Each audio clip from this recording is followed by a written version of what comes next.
Eh mon ami, je pense que tu vas tout à fait parfait. Wow. Je suis plein d'émotions aujourd'hui et plein d'émotions. Écoute, quelque chose que j'aime sur tous les élèves de l'école de 365, c'est qu'ils sont pleins d'émotions. Et ils n'agissent pas par ce qu'ils ressentent.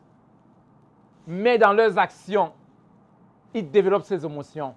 Nous allons parler de quelque chose de très important aujourd'hui, le manque d'inspiration. Je n'ai pas envie de le faire. Le manque d'inspiration. Parfois, beaucoup de gens sont bloqués dans les affaires parce qu'ils se disent qu'ils ne sont pas inspirés.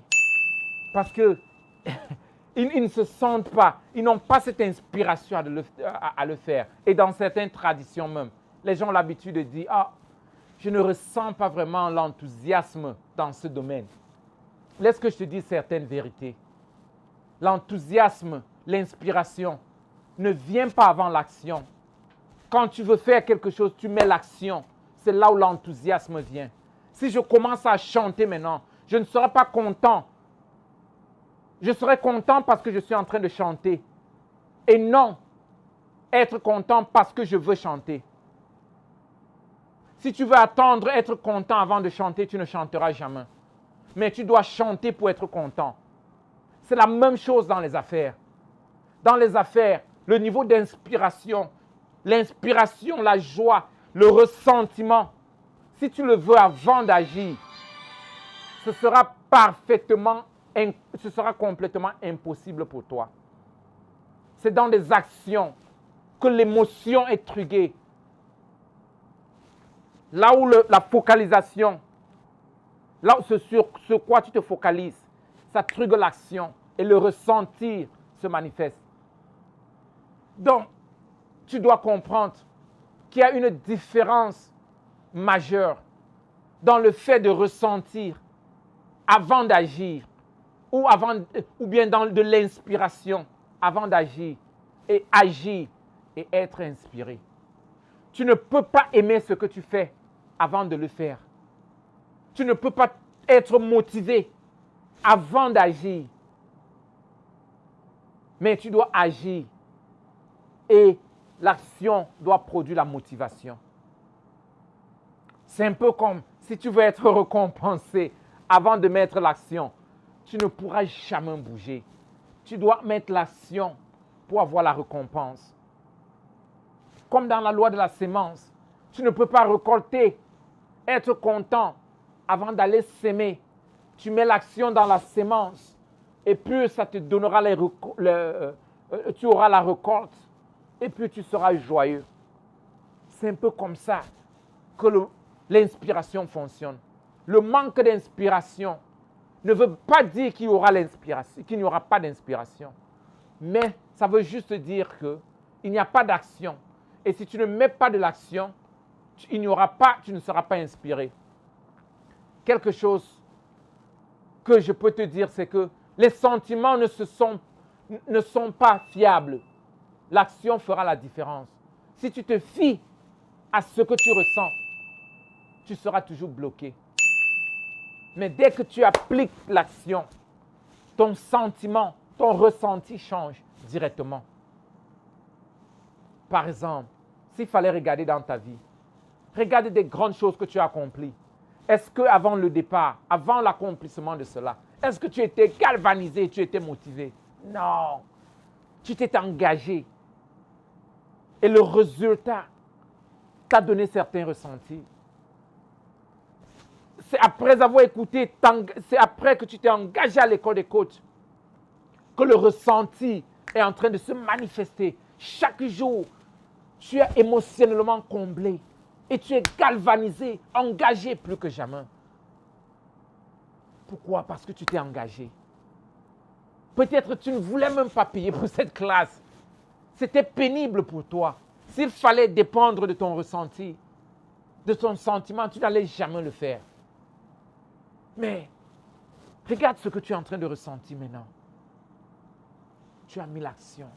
C'est la même chose en affaires. C'est la même chose. Ne te fie pas à ton sentiment. Ne te fie pas à ce que tu ressens. il y a une chose que tu dois comprendre. C'est dans l'action.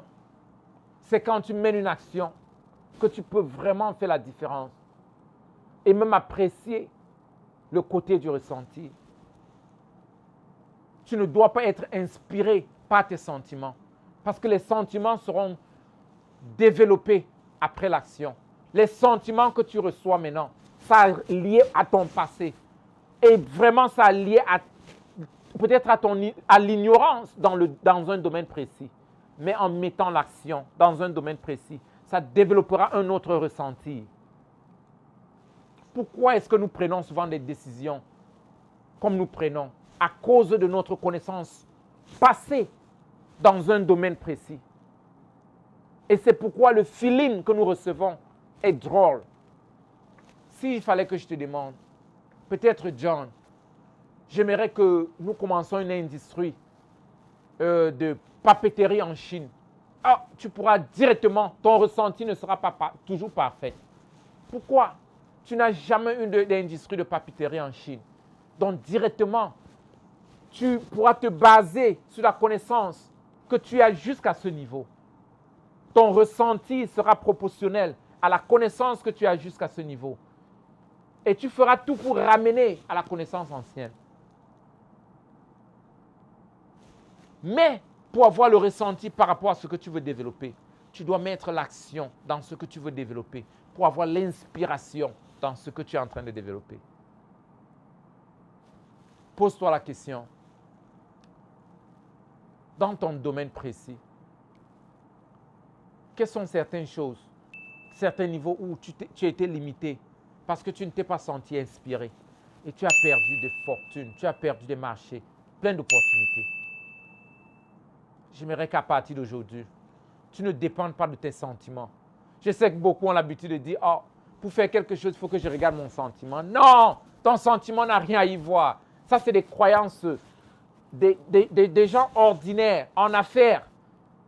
Tu as l'objectif, tu mets l'action et tu ressens après l'action. Parfois, certains ressentis ne seront pas bien, mais ça ne veut pas dire que c'est une mauvaise affaire. C'est juste ce que tu es en train de traverser. Mais si tu maintiens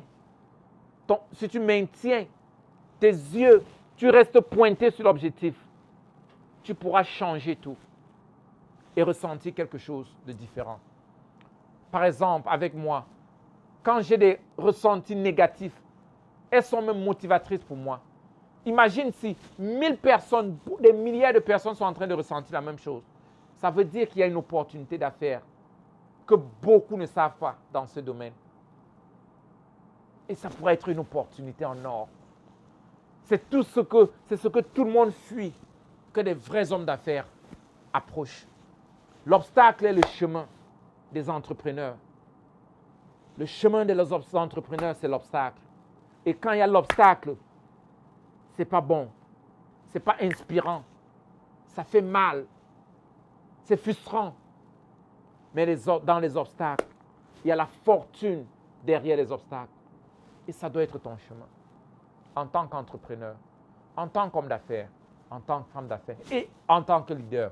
Écoute, demain nous allons fermer l'autre gap, une autre fossé très, très, très important. La fossé de la comparaison. Les autres sont meilleurs que moi. Crois-moi, tu seras vraiment émerveillé demain. OK, vas-y, applique ceci dans ton entreprise aujourd'hui et laisse-moi un commentaire exceptionnel dans le chat room et partage ton expérience avec les autres. À nous revoir demain.